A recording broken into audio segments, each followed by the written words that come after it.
WTOL 11 Sports presents Big Board Friday, sponsored by Ohio Northern University. Your dreams await.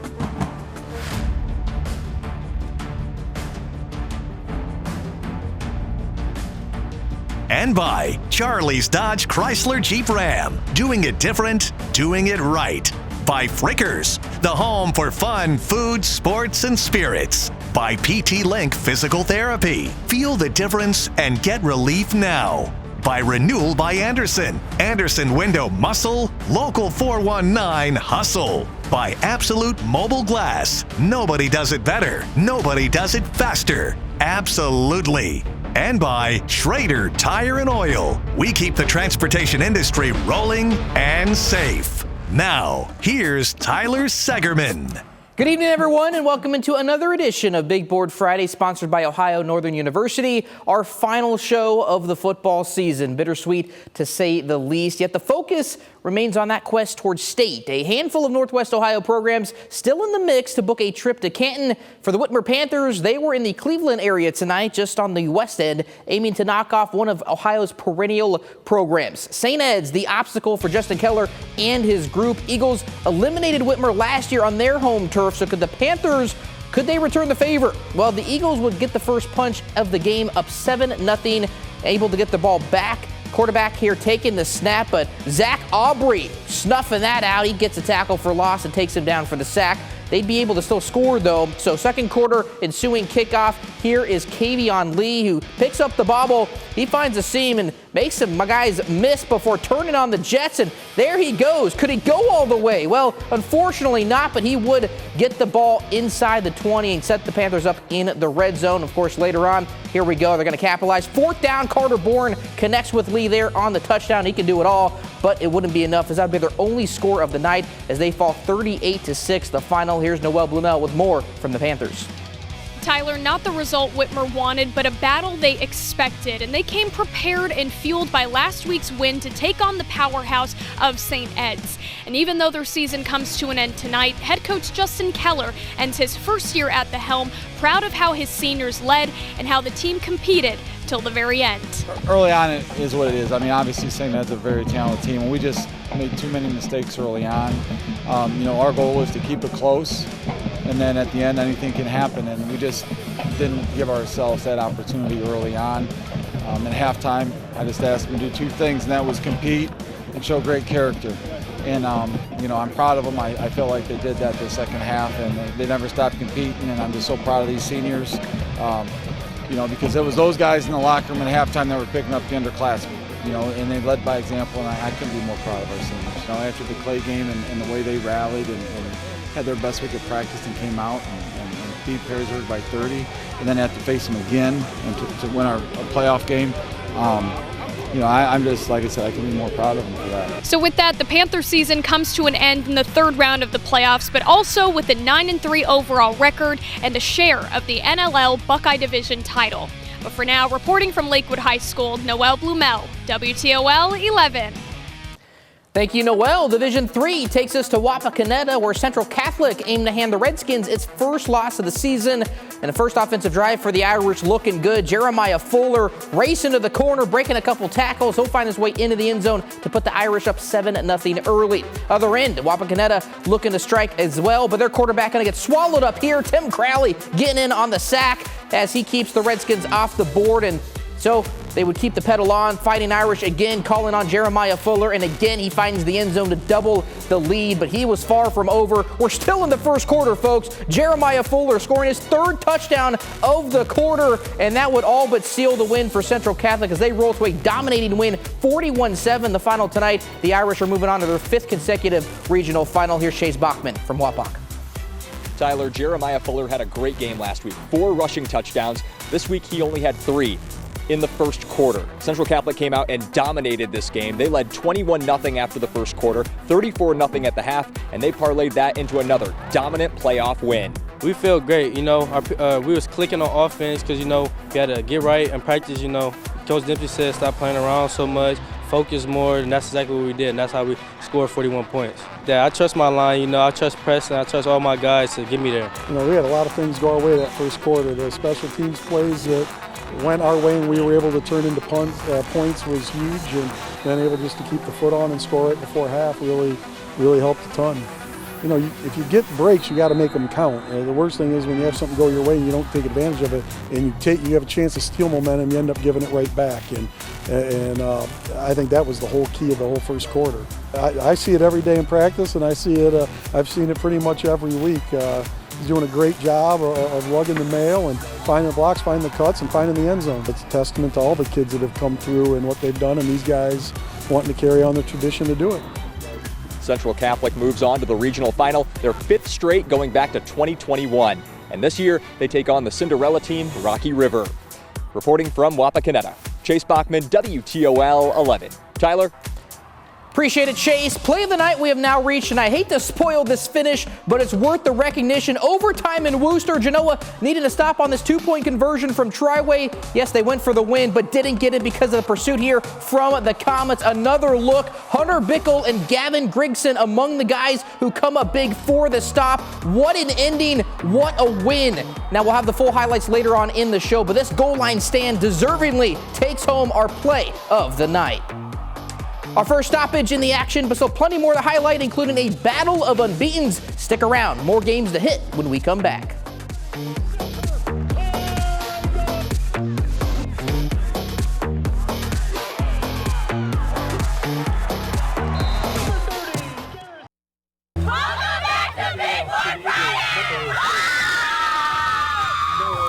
Thank you, Liberty Center cheerleaders. Welcome back. Speaking of the Tigers, when the brackets first came out, this matchup right here was everyone was pointing to Liberty Benton taking on Liberty Center. That's because both programs undefeated entering the night, which only added to the level of anticipation. Both, of course, unbeaten in the regular season as well. This showdown, a rematch from round 2 last season, which saw the hometown Tigers shut out LB 35-0. So how would this year's Liberty battle shape up? Well, first half, Tigers getting in on the scoring. Baxter Brarrett going to get the carry, get some help, staying up and finding the end zone to get LC on the board. Then later on, it's their other bruising running back, Garrison Cruz, powering his up the middle, doubling the advantage, 14-0 in favor of the Tigers. They were in complete control of this one, including on special teams. Here's Thomas Moeller on the punt return. Yeah, the coach's son reversing fields, changing directions, and then is using the Jets to go 60 yards to the house. Lopsided there, 35-3. That would make the score, and Liberty Center would go on to run away with it, 42-10, as they are headed back to the regional final. Here's Steve Iwanek with more from Tiger Town.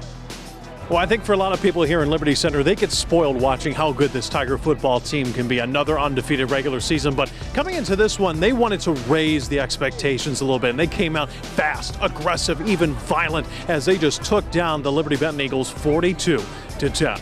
We talked about wanting to get to a fast start. I think that's pretty key in the playoffs. We don't want to play catch up, and we thought we got to get a fast start, get some momentum going, maybe get them on their heels a little bit, and I thought we did a good job of that. I don't know that the bye week had anything to do with that. I think these guys like to play physical, and we emphasize that, and when teams are going to want to challenge us, that we're not going to back down from it. Well, it just started Monday with our preparation. We knew we want to come out here and play hard and physical, and that's just really what we did. It's just kind of the way we play and how we're taught to play, and that's how we came out and did it. It's just taking it 1 week at a time. We're not going to look ahead for any other team. We're focused on the team that we got, and I think that's just what makes us so good. I don't think we'd be where we are without our community. This is a football community. It's a small town football town, and that's what's so special about us. We got so much support from the community that helps us to get where we are. There was 109 was full of cars at 6:30 when the game was about to start, and there's just more people coming, and that's built to this special environment and just makes this place so special. Well, it's kind of normal for us now, but we understand that this isn't normal for everybody. This is a great environment. Our town loves football, and we play for them. The support we get is unbelievable.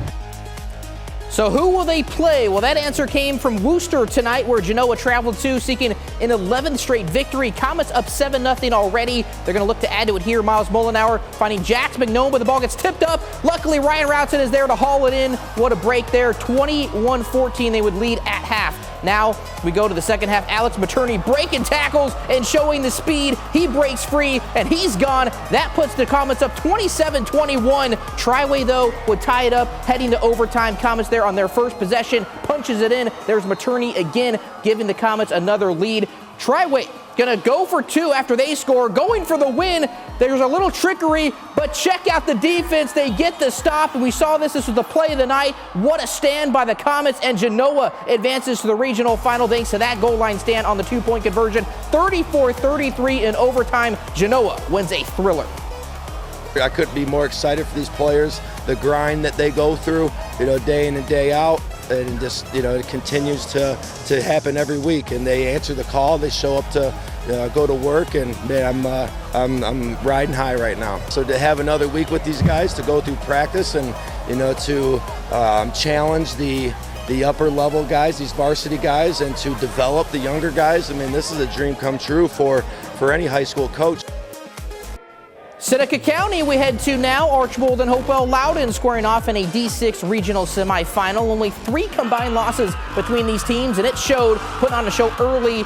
Chieftains here going to find the end zone. Brody Brickman fittingly capping that drive off to put HL on the board. Second quarter special teams coming into play. Jack Calatrulio fielding the punt, and after reversing sides, finds an opening down the sideline. And with some great blocks, he's going to take it the distance for a return touchdown. Chieftains doubling their lead in dramatic fashion. Coach's son as well.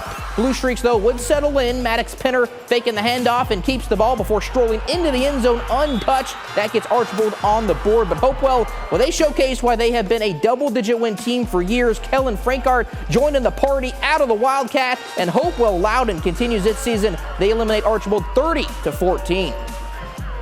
So they'll face the winner of this matchup in Paulding tonight. The Panthers taking on Cary, who has gone on the road and won twice already as a 9 seed, and they were getting things going early. Second quarter already on the board, and here we go. Down the field they go, 51 yards from Mace Puckett. That makes it 14-0 in favor of the Blue Devils. There we go. Now on the passing, it's Trip Phoenix connecting with Boston Ritter for another touchdown. Cary up 20-0, and the ground game continuing to wreak havoc. Here is Dash Puckett breaking through the linebackers, waltzing in for the score, and Cary in blowout fashion defeats Paulding 41-6. They'll battle Hopewell Loudon next week for a state berth. Final break we have now hit. On the other side, a check-in on the BGSU Falcons as they try to put an end to their slump. That's next.